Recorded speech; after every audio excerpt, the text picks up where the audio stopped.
Today we're going to be unpicking the most weird, complex and unusual of brewers, I think. It's the siphon. Now this is episode 2 in our series about the siphon. The next episode after this will be the ultimate technique that will have come from a bunch of the experiments that we're going to share with you today. It's important to note now, and disclose it early on, it's going to get nerdy. It's going to get really, really nerdy. But if you're interested in coffee brewing, specifically interested in the siphon as a weird little brewer, and you want to brew better coffee with it, then I think there may be something for you here in the video today. Now, the siphon is cool, looks cool, does cool things, but it's quite hard to measure, and that's always been the root of what we do here. We measure a bunch of stuff going on in the brewer to understand it better. We did a bunch of stuff with the AeroPress, you'll remember, that got a little bit weird. We did a bunch of stuff with the mocha pot that involved the Frankenmocker. This thing, it's tricky, it's made out of glass. Now the good news is the top bit, where the coffee brewing happens, is open. We can just stick a temperature probe in there. That's very easy. But I was also very interested in what was going on in here. And you can't, it's not like you can drill a hole in the glass and just poke something through. That's not gonna work. It's not gonna be sensible or wise. And so let me present to you what we did create, the Frankensyphon. Look at this little guy. Now, the wonderful, exciting thing we found on the internet was this thing, this little flask that had 3 necks. And that was good, because it meant we could have one neck for the brewer. We had this one here that we could use. We could put a temperature probe in that way. And then over here, we could get our friend and regular on the channel, especially when it comes to these videos, the Smart Espresso Profiler sort of pressure sensor. Now this we could connect to a little bung, and we could start to measure the pressure inside the chamber. I wasn't sure what to expect, and there were some genuine surprises.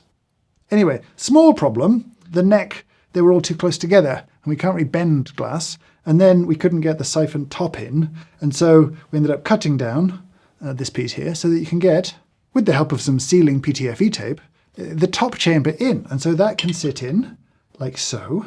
And now, when we've got a probe in the top chamber too, we can see what's going on. Now we want to collect all the data, not just to see what happens if you change something about the heat source, or what happens if you seal it at a different time, or extend a steep duration, all of those kind of questions, right? It's not just about what happens if. Really what we're trying to get to is a technique that is reliable, consistent, and involves the brewer acting in a predictable way, so that if you do this thing, you know what will happen every single time. That's the challenge, especially with a brewer like this. And so what we'll do next is work through some of the questions that we've asked and answered, and then after that we'll do some tastings to ask and answer a few more. But let's start where we're inevitably going to start, brew temperature. Now, when it came to heating everything, we had a couple of choices. We had the thing you may have seen on this channel before, which is the halogen heater. Now, this looks cool. It is cool. It has some other advantages. We can plug it into one of these things, and it means we know exactly how much energy it's drawing at any one time, and this thing draws up to about 430 watts. That's the thing that you want to know. And therefore we could know on the little dial on this thing where we needed to be to get the wattage we needed, how to be consistent, repeatable, all of that good stuff. So this was the primary source of heat for testing. Interestingly, we did compare it to this thing. Now, these are pretty commonly used. They're little sort of camping butane burners. Very easy, neat to use. Fire. A little bit less controllable, actually, which is the tricky bit. Like, I don't really know what that is versus that. How do I replicate that?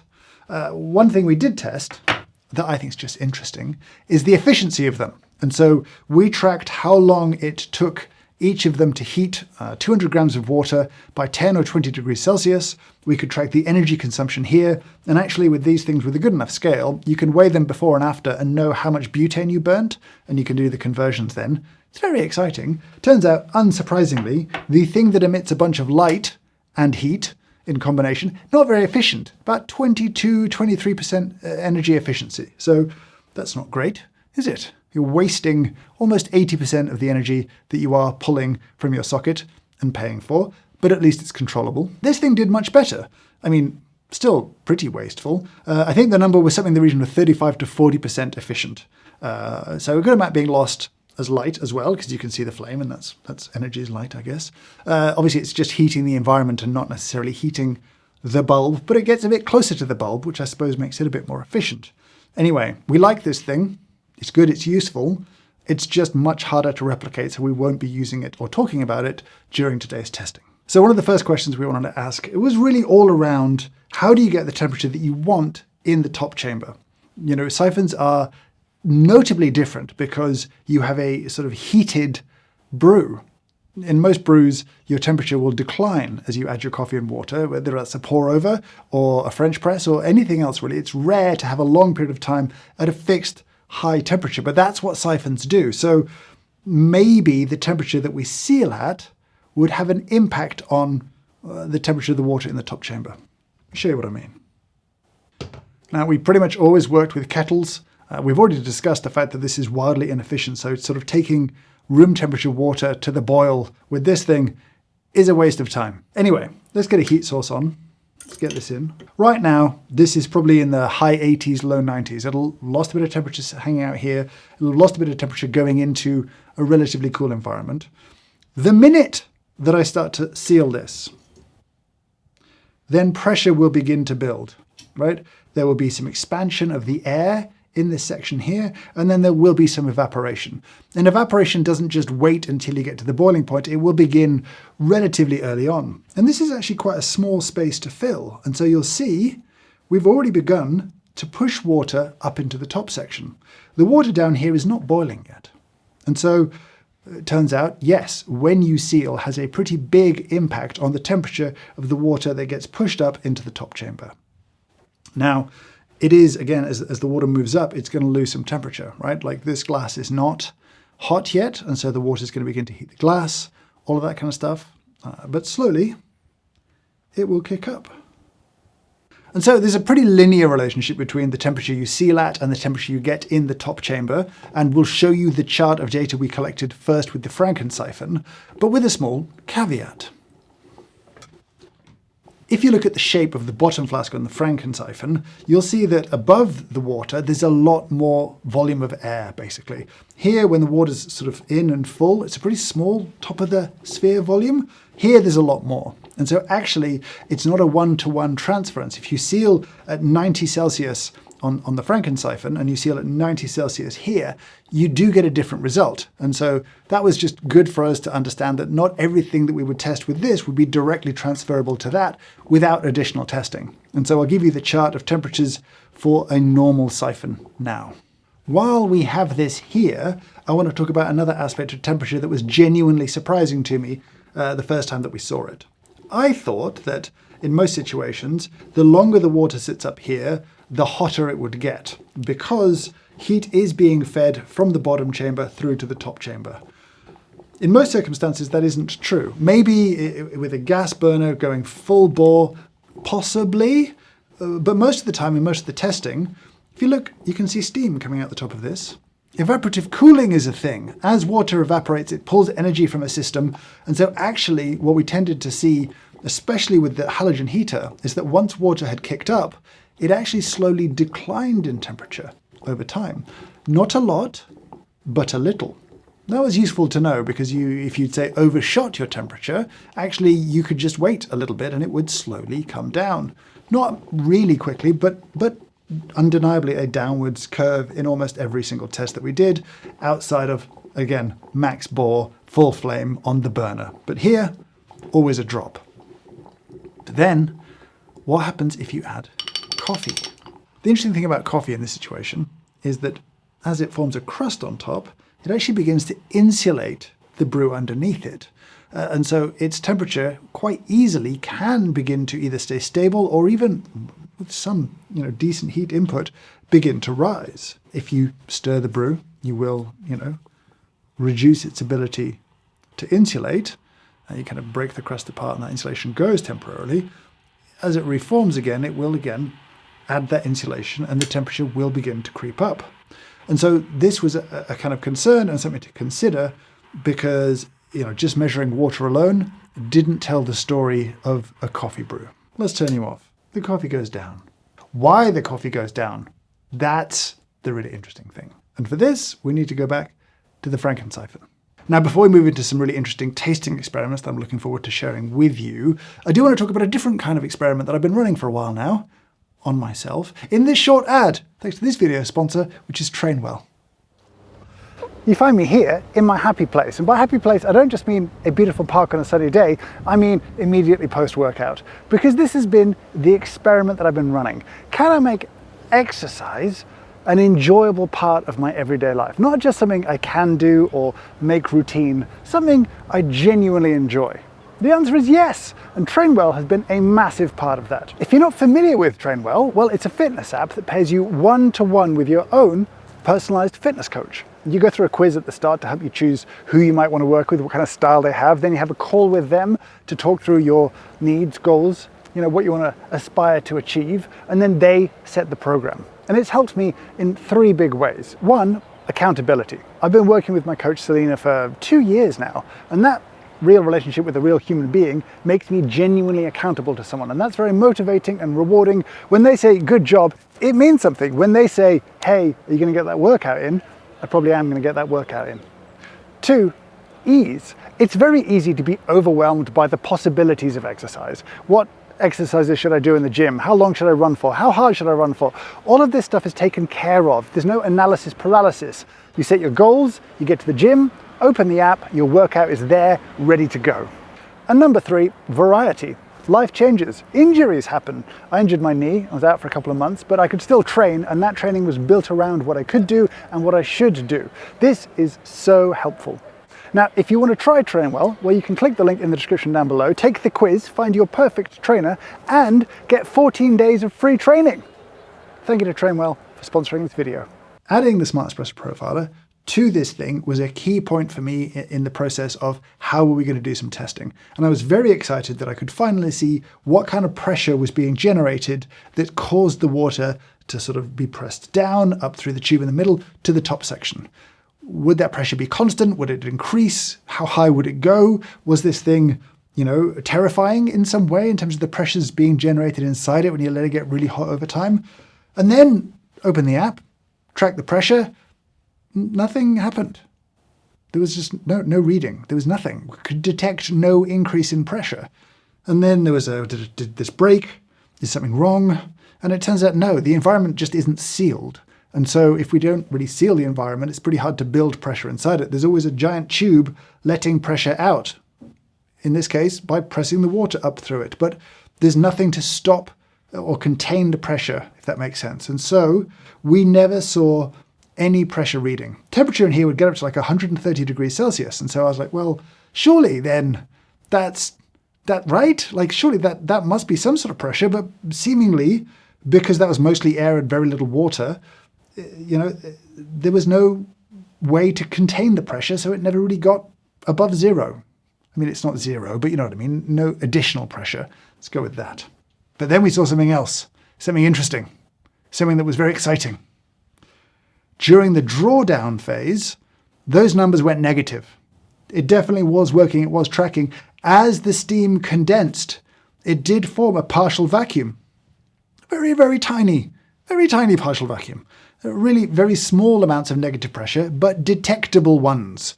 And then we could begin to ask some interesting questions, because that would essentially tell us how much resistance is at the filter, right? The harder it is to pull the coffee or liquid through the ground coffee and the filter, then the higher the negative pressure we would see as everything contracts.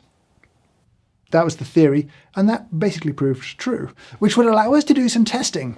You see, what we've learned from espresso and from pour-over is that there's a kind of bell curve of grind size and extraction, that as you go very coarse, you don't get that much out of it because it's too coarse, the pieces are too big, and as you get finer and finer and finer in a percolation brew, your extraction goes up. That makes sense. However, you reach a peak in the bell curve, above which, when you go finer, your extraction begins to drop because of channeling. Now, this we definitely see in espresso. We 100% see in a pour-over. We've demonstrated it a couple of times on this channel, I think, over the years. Would the same be true of a siphon? And kind of yes, actually yes. It turns out that finer than, say, a 200 micron sort of peak particle size, so that's pretty fine, but going finer towards espresso grinds, we saw a drop in peak pressure, to me indicating channeling. It was easier. There's a sort of a rapid access point where liquid was flowing faster through one particular area, and therefore lower pressures were created.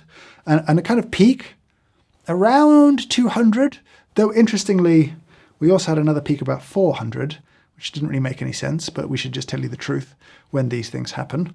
There is, of course, potentially some flaws in the system. If there was an imperfect seal somewhere, we might have leaked a bit of pressure somehow. A tiny amount would be all it would take to throw us off a little bit.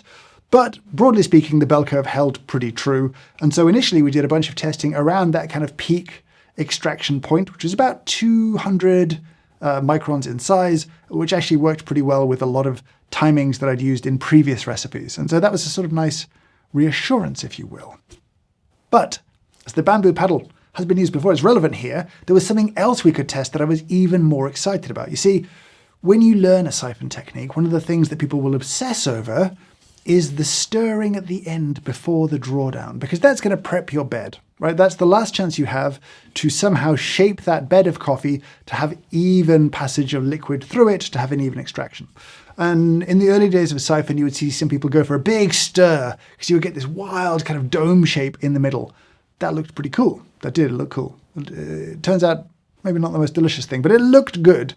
And then there were people that did a north, south, east, west, a kind of just a gentle break apart. There were some of us that kind of got into the once clockwise gently, once anti-clockwise gently, very gentle, calm, peaceful. Which of these was best? Could we tell by looking at the negative pressure formed during the drawdown phase? Because in theory, this is my theory, go with me, the higher the peak pressure for a fixed grind size, the better job we've done of setting up a bed to have even extraction. We can test the total extraction and we can test the taste, but actually would the negative pressure give us pretty good insight into those things? And two things were interesting about this.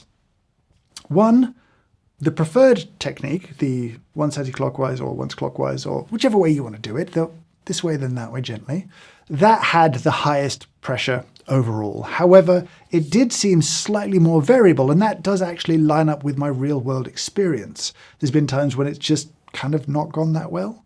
Interestingly, the north, south, east, west kind of crisscross, that didn't have the same peak, but was much more consistent in testing.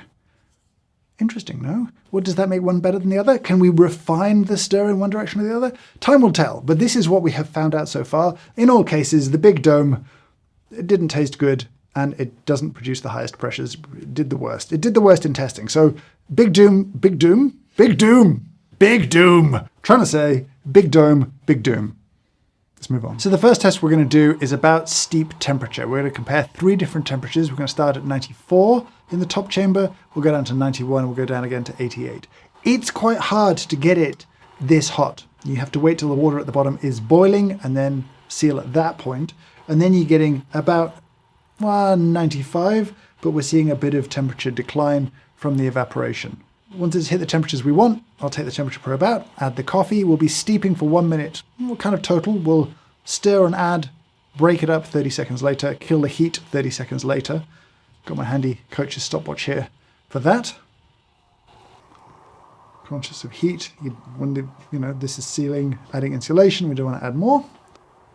We'll just whip through the next 2 brews after this one and get you straight to the tasting bed.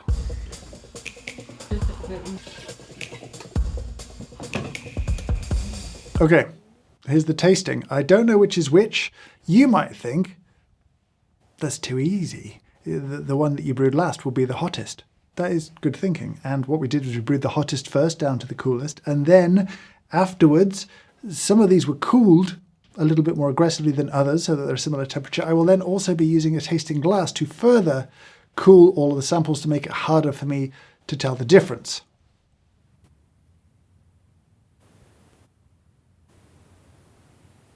So far I like you the least. This is a pretty light roast, so it would be for me the upper end of where we'd be brewing if you like light roasts. And so if this turns out to be the lowest temperature is best, I'm certainly not going to recommend higher temperatures for darker roasts. Whether we can go lower than this, I don't really know. This is about as low as we can go. We could go lower. We could go lower. Off beside the point. Let's go back to tasting. Do you know the differences aren't as big as you think? I know in the world of espresso, a single degree can make a difference, and so therefore 3 degrees should be pretty pronounced. In the world and the complexities of brewing like this, where you have infusion, you've got agitation, you've got percolation, all of that stuff going on, variable pressures from like cooling rates, all of that stuff. How important is the brew temperature? Is it something we should obsess over?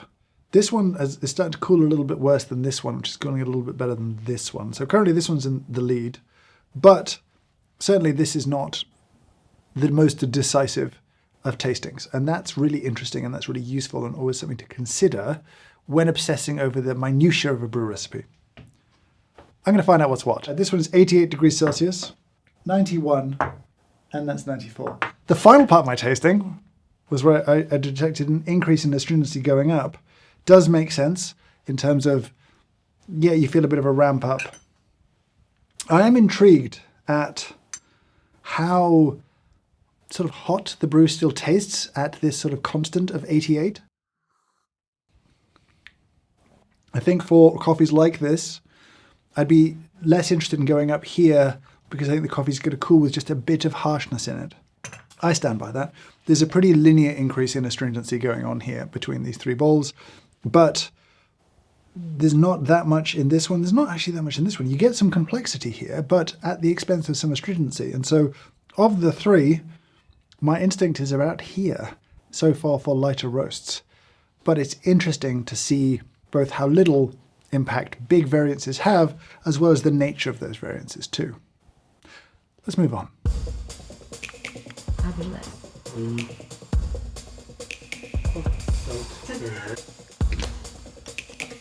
Yes, I've had to change. I spilled on myself. I'm a large adult baby. Moving on. This one is kind of interesting. Generally speaking, I like longer infusion times at those kind of coarser settings. I think it works really well. Rarely does steep time increasing extraction taste bad because you're just infusing good stuff out. When you get higher extraction through more agitation, that can taste bad, or channeling, that can taste bad, or unevenness, all those things. But if it's just infusion, that's usually fine. Think along French press, think a Garnier style AeroPress, a Garnier press, think a cupping bowl. But those have declining temperatures. This does not. This stayed nice and hot, about 91 degrees Celsius throughout. So you would anticipate more harshness, theoretically, or I would. And that's, I suspect, what I'm going to use to decide which is which. They're all pretty similarly extracted. Not identical, but very close. Let's have a taste. I don't like you. Much better. Even better. Is that it? Am I done? There's something very wrong with this brew that maybe isn't to do with its time and duration. It's notably not right. It has a sourness through it, it has a harshness through it. That would imply unevenness in the extraction. This is the problem with a single tasting like this. I sort of want to disqualify this one because it's so different and so poor compared to these two, which are both tasty. This one's sweeter, juicier, it's more complex. I just like it more. Let's see what we get. Yeah, that's the coarsest one. There you go, typical. Typical, really quite unpleasant. All round, don't like that at all. Oh, that's the 1 minute steep, which means this is the 2 minute steep. And that's interesting. That's maybe changed my opinion slightly. This is dialed into a good extraction, so it's not under extracted compared to this, but this has a little bit more going on. I do think it's just worth noting that these two, while I do prefer this one, they're very, very, very close. And it feels like for a matching extraction, it's surprising how little 1 minute extra made. They taste, I think, pretty close. I could see how you could like this more. I just like this one more. But sort of shocking in some ways. I don't think there's another brew method where you can add a minute and adjust for it and have something as comparable as that. I need to talk something nerdy just before we wrap up though. One more really, really nerdy thing. If you got this far in the video, thank you very much for watching all the way through. It's very nerdy. You have a choice now, which is to listen to me for the next 60 to 90 seconds, get super technical and nerdy about extraction measurements, or you can sort of skip to the next bit. That would be okay. I won't judge you if you don't want to get into the minutiae of what we're about to get into right now. But here's the thing. Often when we're doing experiments, we will measure the extraction. We can use a refractometer like this to work out the strength of the liquid that we've produced through a brew method, And then you can back solve to work out, well, how much of the ground coffee that you started with was dissolved into the liquid that you've ended up and brewed to drink. When you calculate this, there are two different settings. There's percolation and then there's immersion. So in percolation, something like a pour over, a V60, right? If you pour 250 grams of water into that thing, you'll tend to get about 212 grams out, maybe up to 220. What we presume is that the water that's left behind is the last water that you poured in. It's basically got nothing in it. It's just fresh water that pushed the last of the extract out of the way, and that's what's retained there. So you're only interested in the liquid itself. And so if that's 1.4% strength, then you can calculate how many grams are dissolved in it, and then you know your starting weight. Everything makes sense. What we worked out a little bit later was that immersion was different. If I have a French press, well, if I pour 250 grams of water into a French press, all 250 grams will pull solubles out, and therefore probably will be all the same strength. And so when I pour my French press, I don't get 250 grams out. I get, say, 220 grams out. But the 30 grams still in there is probably the same strength as the stuff that we poured out. And so we need to add that up to understand the total extraction that's gone on. This is kind of different, right? So this, we realized, is an infusion phase. It's just hanging out. It's an immersion phase. And then it goes through a second percolation phase on its way down into the cup. The AeroPress is the same. We could do this experiment with the AeroPress as well. That would be really interesting. Anyway, the point is, we act like the liquid retained by the coffee in the upper chamber is the same strength as the liquid that ended up down below. But it probably isn't, because that liquid hasn't gone through the coffee to have a sort of percolation moment. Look, here's the basic idea. What we're going to do now is brew a siphon, and just before we finish the brew and it draws down, I'm going to pull a sample of liquid from the top chamber, and we'll measure its strength, and I'll pull a sample from the bottom chamber afterwards, and we'll measure its strength. Two things. One, how big an impact does the percolation phase have? I suspect not very big.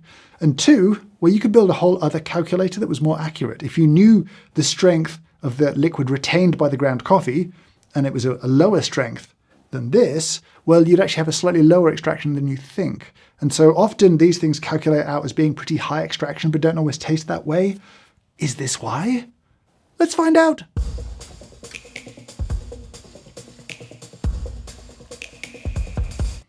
You find me here a broken man. A little bit. It's our fault for chasing these things down in the middle of shooting a video. It's not the best time to do it, but we've chased the thing down. We know some stuff now. We measured everything, so we know how much water we lose to evaporation, 3.5 grams. We know how much water we actually have retained. In this particular coffee bed, it's 21.2 grams of water retained by the coffee, or coffee extract, I suppose. We know how strong this coffee extract is. It's slightly weaker than the extract down here that you get in the thing. But not much, actually. What was interesting, the strength went up like 0.01%. So you think, oh, it has no impact. There's no impact going through the coffee. But don't forget, when the coffee liquid moves down to the bottom chamber, it's reunited with another approximately 14 grams of water that are retained during the brew. 12 to 14, really depends a little bit. Anyway, which dilutes it down slightly. So the fact that the strength went up slightly implies there's a little bit of extraction happening at that point, but really, not very much. Really surprisingly little extraction is done in the percolation phase, which is the thing I think we were ultimately trying to work out. You can use it to retune your calculations, and so what we would have presumed to be like a 23.9% extraction turned out to be a 23.55% extraction. Does that really matter? No, not that much. But it's interesting fundamentally to know that this final stage that we obsess over quite a lot, it definitely affects the flavour. Everything will. But it's not really massively changing the work that you've done up above here where you've done most of your extraction, almost all of your extraction actually. That's the lesson I wanted to take away from this and to factor into future techniques that we'll get to. All right, that's it. That's the testing we've done on the Siphon. We've learned a bunch of stuff. It's very interesting. It's not a simple brewer.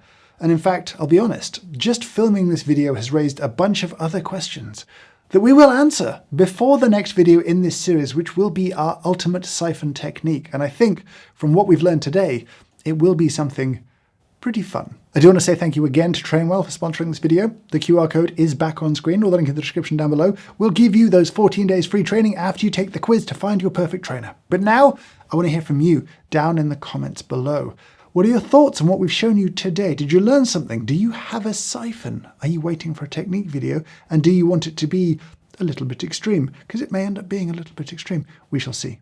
Anyway, thoughts, ideas, suggestions, feedback, all of it is always welcome. But for now, I'll say thank you so much for watching, and I hope you have a great day.